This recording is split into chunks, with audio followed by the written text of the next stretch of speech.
Growing up as an autistic boy in the 90s, computer games were my world. My father, a now retired computer engineer, always kept me furnished with the cutting edge of home computer components in the hopes that I would take after him and pick up programming. Instead, what I did with this expensive gear, and PC stuff was indeed much more costly in the 90s than today, was to play games, which hurt my grades, until the games were taken away, whereupon I improved my grades until I could get at the games again. They had already dug their claws deep into me. Wolfenstein 3D is where it started. What a sensation! Before, computer games were 2D, often side-scrolling affairs, little more advanced than what you could play on home 16-bit consoles.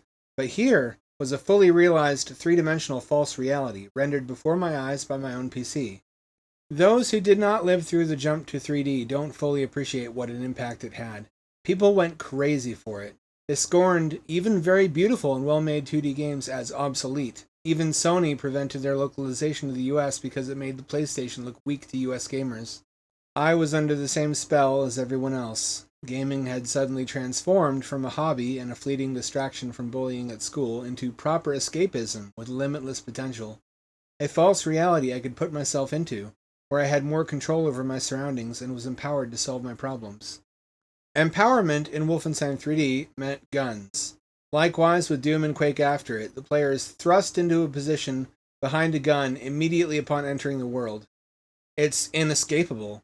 There's no option to play it any other way. Being armed is natural and unavoidable in this genre. There's always a weapon. If not a gun, then a sword or some other implement. That gun represents many an a priori assumption that go unexamined by the player. That you are in a hostile world. That all or most of your interactions will be combative in nature. Every other character you encounter, even friendly NPCs, you will relate to as gunman to potential target. You are never, ever safe at any point and must remain constantly vigilant against threats both seen and unseen which could strike from anywhere. All often true in games, but only rarely in real life. Not a very balanced, healthy view of things, but one which may sound familiar. It's a very streamlined, gratifying perspective for a young, socially alienated kid. The many complicated problems with the world all become simple to solve, and you're handed the tool with which to solve them. Besides the starting conditions of FPS games coloring how you relate to the world and other characters in it from the get-go, it also leads the player to make some assumptions of his or her own. Principally, that being equipped to perpetrate violence also qualifies you to decide who lives and who dies. You are pit against the forces of evil by whatever semblance of a plot was nominally present given the state of this genre in the 1990s. But in doing so, the game also implies that you are fit to decide who and what is evil. The stakes are high, given that your only options for how to deal with potential dangers in FPS games are evasion, inaction, or violence. There's not much of a gradient there. The game world is a hostile, scary place. Almost everybody you will meet will be a monster who cannot be negotiated or bargained with, only succumbed to or destroyed. You, by right of power, are the arbiter of virtue. Anything which doesn't meet with your approval must die. And all of this is communicated to the players subconsciously, in an instant, from the moment they spawn in the first level with a little gun held out in front of them. Doubtless this wasn't intentional. John Carmack is nobody's idea of an aggro meathead. Nor Cliffy B, nor Michael Abrash, nor Tim Sweeney, nor any of the other important figures in the formative days of the FPS genre. It's all simply implicit in your sudden appearance in a game world which you can only meaningfully interact with via weapons. Half-Life and Half-Life 2 mixed this up significantly with their in-game storytelling and puzzles, but you were still an ostensibly heterosexual white guy with a gun going around shooting whoever you felt should not exist. Of course, the events of the game are contrived such that you're always justified, as with Wolfenstein 3D where you're mowing down jackbooted Nazis, or Doom where your victims are the relentless, insatiable demons of hell itself. But even within these worlds, designed in just such a way that violence is almost always the right solution, there are structural anomalies. Consider, for example, that there's no women in Doom 3, save for the one who dies mere moments after you meet her, first Lost Soul encounter. Somehow, in the process of colonizing Mars, the UAC managed to send exactly one woman whose role in the game is to succumb to demonic forces and perish less than 10 seconds from her first on-screen appearance. There's a female enemy, Doom 3's Spider Queen, or as I affectionately refer to her, the Titty Spider. It is a fit well proportioned to nude woman's upper body sprouting from a spider's legs and abdomen like an insectoid centaur. Her face is repulsive, but it's not her face that most of the polygons went into. I'm not trying to get all Anita Sarkeesian here, but that is conspicuous. The expansion seemed somewhat self-aware about the weird homoerotic militaristic tone set by the first game, wherein the world consists of industrially stamped cold sheet metal panels splattered by warm fresh blood, dimly lit corridors patrolled by ripped dudes who somehow comprise almost the entire population of Mars, all of them either soldiers, industrial workers, or STEM professionals. What I mean by self-aware is that they included one woman character, a scientist, who gets extensive dialogue and a meaningful part to play in the story. That's a welcome change, although she is dressed like this. So, the one woman they added to disrupt the sausage party was a busty ginger in latex fetish gear. So reprehensible that I sometimes commission fan art of this character and save it to a hidden folder so I can periodically view those images in order to remind myself of how reprehensible it all is. Why is she like that? No reason, she just happens to be the most qualified woman for the job, according to UAC Human Resources, and her standard issue lab attire serves up her precisely outlined baps on a plate for all to admire. Probably not the most far-fetched thing in a game about hell invading Mars through teleporters, so let's grant it that conceit. Women still exist in this game, initially only as victims. Not even as sexual wish fulfillment. The portion of the male id being gratified here exists semi-independently of the libido. Beautiful women's bodies are only garnishes to the main course of slaughter. They aren't the porn. Violence is. This all resonated deeply with a bitter, disaffected young me, who then and now finds much about romance and sex confusing and complicated. There's no confusing feelings in the game. Love isn't complicated in a shooter because there isn't any. The world is a hostile, scary place inhabited almost entirely by menacing creatures who mean you harm, and you were put there to shoot them all. There's little room for women in such a world, for feeling or tenderness. It's all simplified away, like everything else, turned into a problem you can either safely ignore or solve by shooting at it. This represents a tantalizing shortcut to fulfillment of one kind for emotionally unintelligent young men, which doesn't require any sort of personal growth to attain. Just aggression, wit, and reflexes, all things I possessed in abundance during that stage of life. This weird, sweaty, contrived representation of women in the shooter genre is exemplified perhaps most infamously by the Hive scene in Duke Nukem Forever, wherein Duke finds nude women, all impeccably physically fit, all atypically top-heavy, helplessly restrained in slimy green cocoons.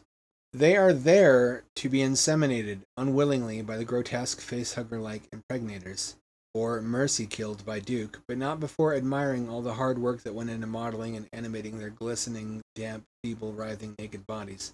It was enough to make even staunch anti-feminists raise an eyebrow at the devs. I myself began to feel seriously conflicted the third or fourth time I blasted rope to this part. It's the same weird dynamic as in Doom 3, where women exist either to be ogled, ignored, or killed. It's just a more over-the-top take on that MO, which is, at the artist's discretion, being the DNF was a game specifically intended to be brutal, offensive, and titillating. The devs were at least self-aware about what they were creating and why. Doom 3 is an interesting case to me, because I don't think the devs were self-aware about the proprietary androcentric strangeness of the world they created, which could have come only from the minds of men who grew up hunched over computers in dark rooms, exposed to the fairer sex primarily in centerfold or JPEG form. They eventually became aware of the weirdness of an entire Mars base with no women except for Miss Dies at Once and Titty Spider, sometime between the publication of the first game and the expansion. Probably not early on in development, or we might have seen fully modeled and animated women laborers, scientists, technicians, and soldiers included. That's the anomaly I'm interested in. That they could create all of that without it ever once seeming uncanny or contrived to them, having, after all, externalized a reality representative of their own psychological state during development, and likely since early adolescence. To be fair, I don't know these men personally, this is speculation on my part, although none of it seemed weird to teenage me either, who didn't ever examine why I was like that any more than any other teenage boy, or a great many adult men, some of whom make computer games. I had the same luxury they did, living in an expensive technological bubble of false reality that unwelcome confusions like nuance and feeling could not intrude upon. Compound this effect when I discovered level editing. What an incredible sensation of freedom to realize all my fantastic dream scenarios in what was at the time a convincing interactive 3D world. I'd been taught level editing at a summer camp run by the local science museum. They had some very expensive and normally inaccessible VR gear available to students of their summer game dev program, wherein we learned to edit levels for Duke Nukem 3D and Quake, then virtually inhabit them by way of ungainly 1990s VR headgear called the Forte VFX1, which rendered these worlds we created at 263 by 230 resolution in 256 colors at perhaps 30 frames a second. But of course, no matter what beautiful and interesting world we might create, once we actually stepped into it and began playing, there was the gun in the player's hands. Always present, a constant reminder you're in danger, that you're here to kill or be killed. I think this is when I first properly noticed the weirdness of the gun always being there. I didn't want it to be on some maps, like recreations of my home or school. I recognized then that I didn't always enjoy aggression, that in fact, most of the time I don't. The gun just wouldn't go away. Always there in the edge of my vision, waiting, begging to be used on anything. I made what could be regarded as primitive walking simulators, maps with no enemies in which the only purpose was either to admire the architecture or to solve puzzles, to prevent a reactor from melting down on one map, saving lives rather than ending them. These met with poor reviews, which praised the intricate architecture but questioned what the point of it was without enemies to shoot.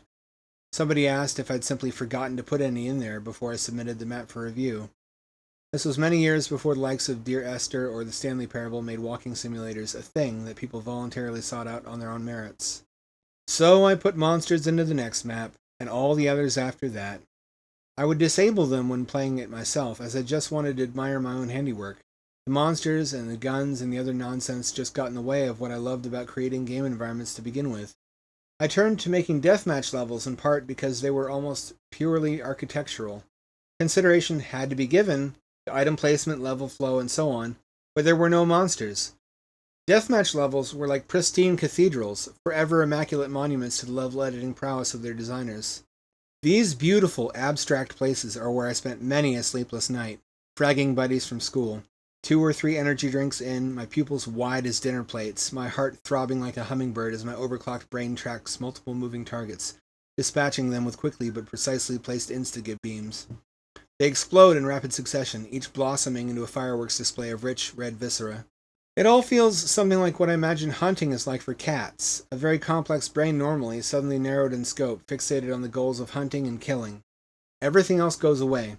All your problems, all your confusion and anxiety about your changing body, your budding romantic feelings, all of that goes on a shelf while you practice efficiently tracking and dispatching targets in a harsh zero-sum blood sport. In many respects, this is even more hopeless and dismal a world than the single-player campaigns could offer. A world where death is constant but impermanent, robbed of all meaning, where the universal language is gunplay. If players speak to one another at all, it's to talk trash. More garnishes for the main course of red, quivering meat, recently separated from the bone by way of a railgun. Thus, instead of mindless monsters and mutants, I was pit against other boys. Flesh and blood, sensitive, living and feeling little humans like me. They were mostly boys then, due in part to our frosty reception to girls intruding into a hobby we used in large part to escape from them. But as someone alive to see it then, girls were largely disinterested in gaming until the stigma of video games being a thing for lonely nerds faded away by the mid-2000s. Anybody who did want in, prior to then, had a hard time of it. Even other males had to jump through hoops, kiss ass, and form alliances to establish themselves, as occurs anywhere more than 2 primates are gathered for any length of time. It was an even less welcoming, supportive environment if on top of being a noob, you were also XX chromo. This situation was arguably even worse for my emotional development. I might have learned something talking to those other boys. About them, but also myself. There's just little time to bare your soul to strangers when you're dodging rockets.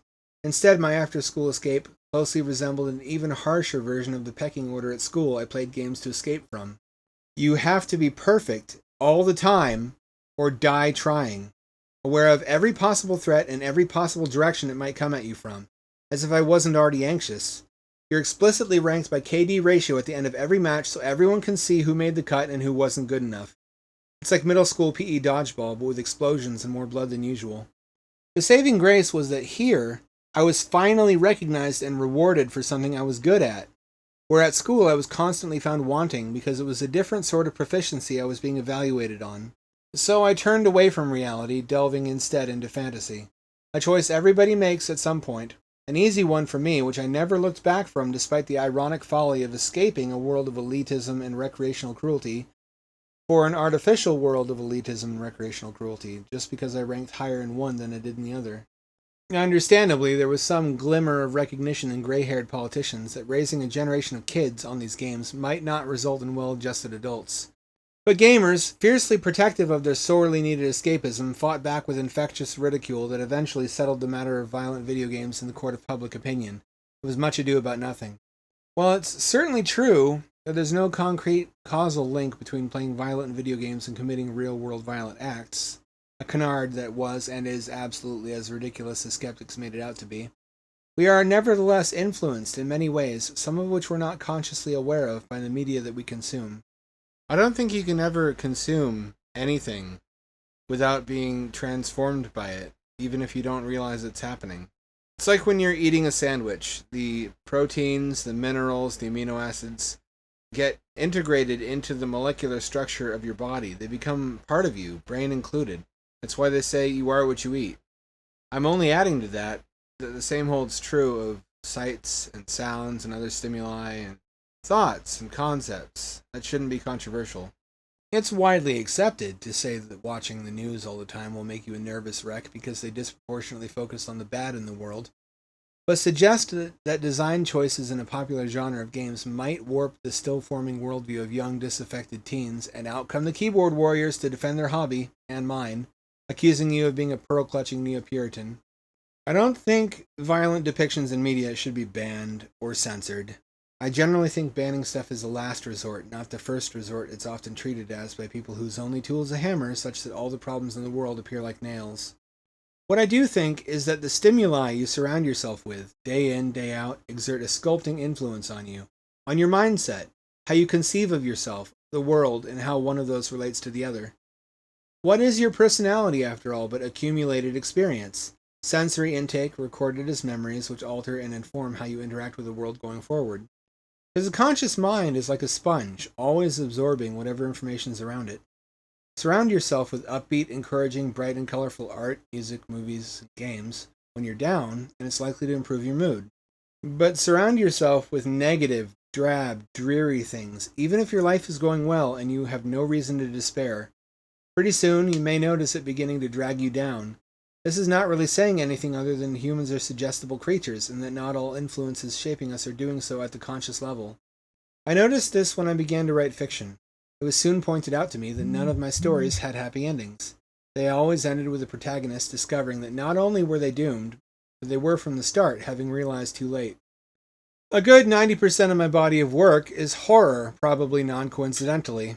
A hobby, which can be genuinely social and cathartic, had instead, for me, reinforced everything wrong with how I viewed myself in the world, rewarding me for it, positioning once again aggression as the solution to all life's problems, with complexity and nuance being either illusory or irrelevant. The virtual worlds I spent much of my youth in furnish some clue as to how my psyche became so cluttered with monsters hiding in every shadow. They were all either sterile, futuristic space stations, drab, soulless industrial facilities, or bleak, menacing dungeons and abattoirs. Not the best places for a tender, developing lad to learn lessons about empathy, self-restraint, social consideration, or romance. You'll learn only one kind of lesson here. It's that life is pain. To exist is to fight, and the only way out is through. Potentially valuable lessons in the right context, but not presented alone, absent anything uplifting, on a never-ending loop. I just didn't think there was anything odd about my affinity for bursting chainsaw-toting ogres into fountains of gore in dark subterranean tunnels, condemned factories, or eldritch lairs. All the games I played were like that. Hopeless hellscapes unfit for any purpose except as a backdrop against which to slaughter nightmare creatures for the sin of existing within my field of view. The escapism furnished by ever-advancing 3D games was undoubtedly much appreciated by teenage me and many others in the same emotional and social position I was at that time. That said, for the reasons outlined earlier, it probably didn't help my feelings of alienation by pitting me against the entire world in a fight to the death over and over. I will say, I've never committed an act of actual physical violence against any other person. From that angle, if I mean to argue that constant exposure to violent computer-generated empowerment fantasies produces adults who are a danger to others, I'm doing a poor job by admitting my pacifism. But you can be maladjusted without necessarily being dangerous to anybody, save perhaps yourself. This is all without even touching the subject of movies, which deserves its own video and will likely get one eventually. But the 80s and 90s furnished no shortage of film plots wherein a burly, well-armed man stands alone against a scary, dangerous, corrupted world filled with menacing ghouls. They Live, Videodrome, Aliens, Rambo, Terminator, and in particular The Future War. Basically any Stallone or Schwarzenegger flick from that era. Alien and Aliens differed primarily in that the hands holding the gun in our POV for once belonged to a woman. Still fundamentally the same formula though. Dark and scary world, lone gun woman in this case assumes sole responsibility to decide what is right and to impose it by force, usually involving a substantial body count. Besides movies, there's significant overlap between appreciators of this genre and various kinds of metal. Death metal, black metal, speed metal, and so on.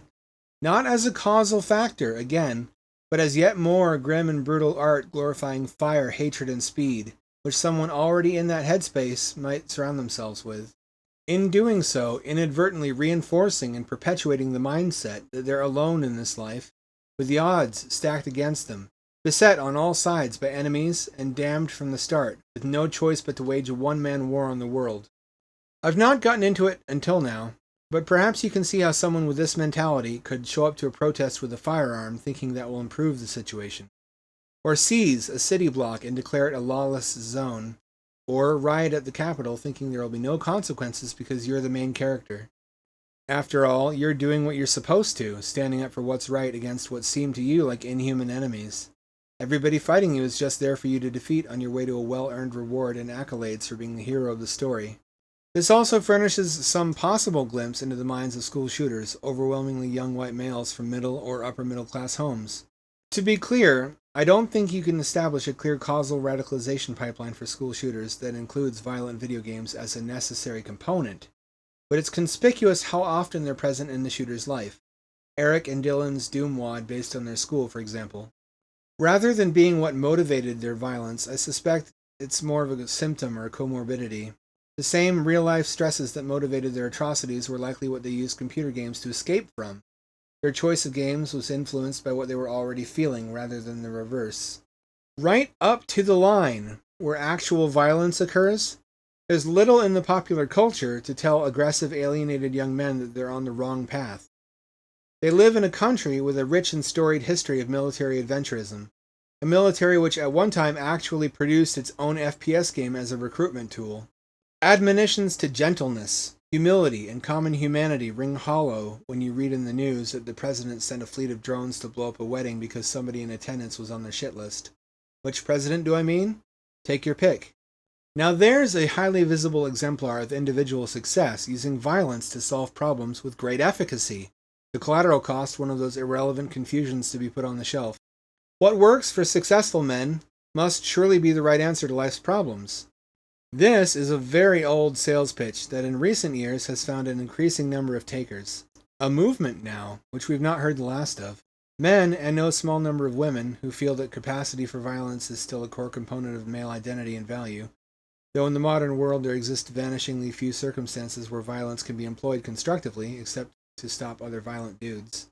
This all comes from a heterosexual white American man, if any of those criteria are important to you. Someone who has frequently been an outspoken critic of critical theory and social justice because of their actual neo-Puritanism. Even so, this video may still be misunderstood by some as an attack on masculinity. I emphatically don't mean it that way, as someone from much the same background as the kind of reply guys who usually interpret pieces like this as being anti-male. Men are not only hunters or warriors, we are poets, we are scientists, we are explorers, we are fathers, brothers, sons, and husbands. In truth, those are the roles we're greatest in, interacting with the world by creating rather than destroying, looking our fellow humans in the eyes, not through iron sights. We still have a vital role to play as protectors, but not as aggressors. Keeping the world at a comfortable distance, ready to attack every approaching stranger at a moment's notice, should our fears be vindicated, seems wise in the moment until you discover how alone it has made you, inside and out. Is your specific corner of the world really that nightmarish? Is that how you want to experience the remainder of your life? The world is not that scary for those of you reading this on computers or smartphones, from within apartments or houses in the first world anyway. It's true. 2020 was a rough year. COVID, riots, and we collectively discovered that viral 3D Gorilla lamp isn't even really 3D. But statistically speaking, we live in an age of unprecedented abundance, convenience, and comfort. What we call poverty in the first world is a standard of living that wasn't even available to royalty in the Middle Ages. Truly, not everybody is out to get you. You're not even on most people's radar. They'll mostly come at you the way that you come at them. If you offer an olive branch, it may be rebuffed, but it may be accepted. If you offer a fist, though, you'll never get an olive branch in return, only another fist. One of those approaches has many more possible outcomes than the other. I've thought at length about how to rehabilitate myself, rinsing out the accumulated grime of 20 years worth of bad vibes. Certainly, I wrote much of my horror fiction as self-therapy to get all that stuff on the outside into the purifying sunshine rather than let it forever fester in the dusty cobweb corners of my mind. And I still keep coming back to that stuff, though. I grew up with it. I associate it inextricably with fond memories of fun with my friends as a boy. It's part of me now. For better or worse, it's simply what I enjoy. I still play on Nightmare and Brutal Doom or Quake 1 now and again, wanting for some reason to punish and be punished. Gore still provokes in me some degree of lurid excitement. I still feel a nameless attraction to industrial decay, to the naked, concrete forms of brutalist architecture, to barren, hopeless places like Antarctica or the Abyssal Plain. That's still where I live, in my heart. But you don't have to. I can never fully leave this place behind. But if you're young, you still can. Now, at this point you're probably wondering, did he really make me watch this whole video just to tell me to touch grass? No, and I'm not saying that you're wrong to like what you like either. What I am saying is that you can't just ravenously gulp down poison for a decade or two and then shocked Pikachu face when it poisons you. It's fine if poison is what makes you happy. That's what black licorice is. But at the risk of sounding like your parents, you can't just eat candy for every meal. It will make you sick. You should balance it out with something healthy and nourishing. So it is with your entertainment consumption. Would it kill you to be more intentional about what you consume? Would it kill you to be mindful of the influence that media has on you?